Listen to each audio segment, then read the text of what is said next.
To Roth or not to Roth? That is the question.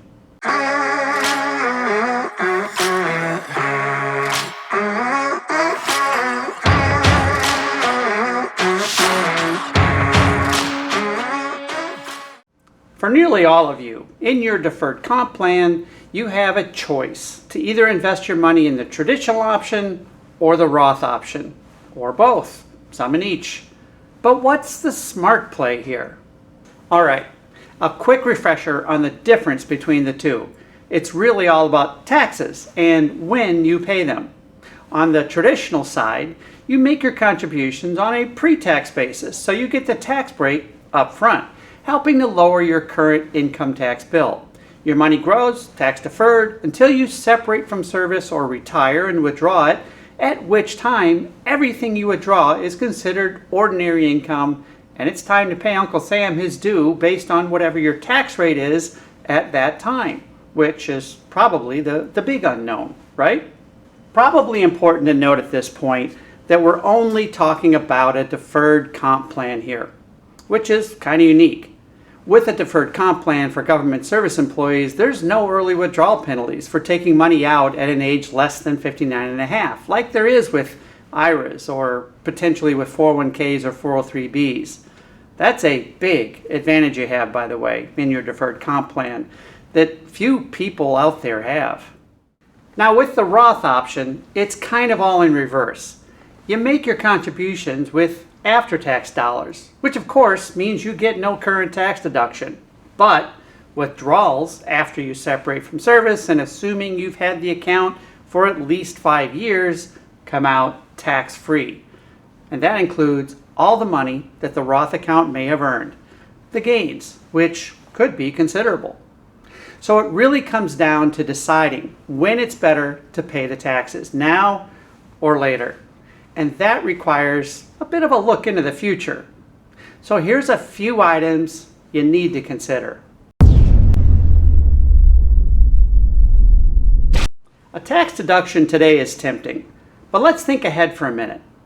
Based on current tax rules, if you withdraw money out of a traditional account, you'll be reducing it by whatever your tax bracket is at that time.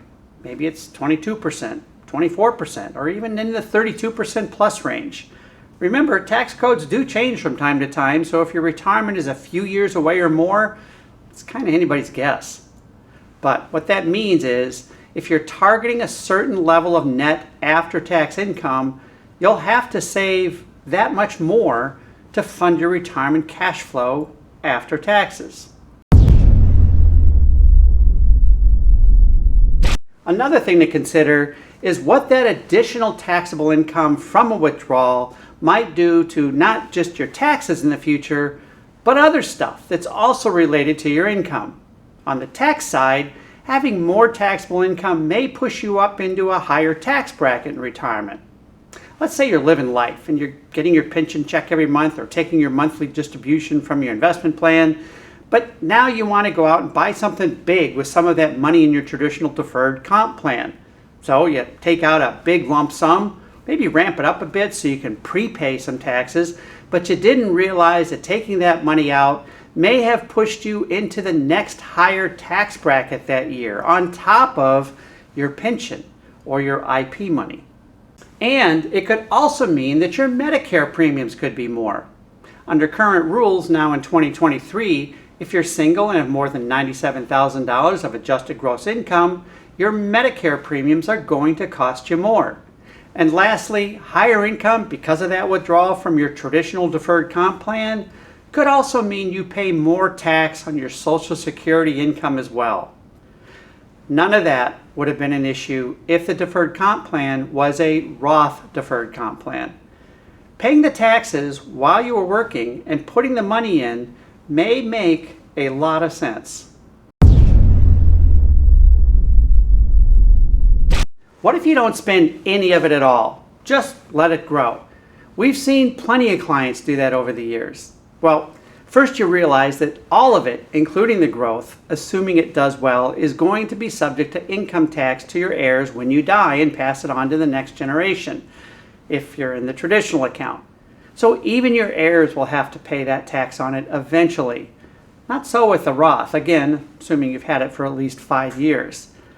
But in addition to that, with the traditional account, the IRS forces you to take out something called required minimum distributions.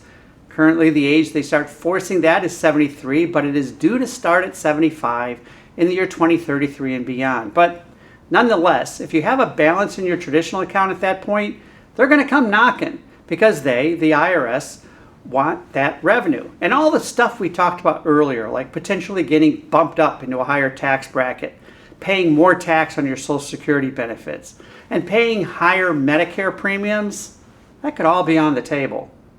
But with the Roth Deferred Comp, provided you roll over the Roth to your own Roth IRA sometime before that required beginning date, there is no required minimum distribution, at least not currently.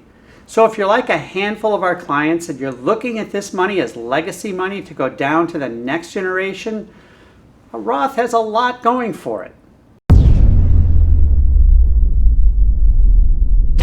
Hey, this is not an all or nothing choice. You can actually do both, and some folks do. And it may make sense for you too. But here's my point. You have choices and you have options. But the longer you wait, the more you may be limiting those choices. So it might be a good idea to sit down with someone who knows and understands what these choices are, and not somebody who's going to try and sell you an insurance policy or an annuity or their favorite mutual fund. I'm talking about sitting down with an objective, fiduciary financial planner. That's what we do. You'll be surprised at what the experience is like when somebody's not trying to sell you something. Interested in having a chat? No expectations, no pressure. Just give us a call. Thanks for watching and stay safe.